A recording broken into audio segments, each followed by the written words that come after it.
భద్రాచలం శ్రీ సీతారామచంద్ర స్వామి వైకుంఠ ఏకాదశి ఉత్సవాల ఏర్పాట్లపై జిల్లా కలెక్టర్ జితేష్ వి పాటిల్ సమావేశం నిర్వహించారు.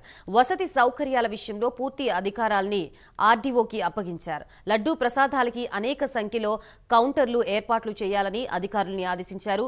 భక్తుల దర్శనం, వాహనాల పార్కింగ్, బారికేడ్ల విషయంలో సమన్వయంతో వ్యవహరించాలని కలెక్టర్ సూచించారు.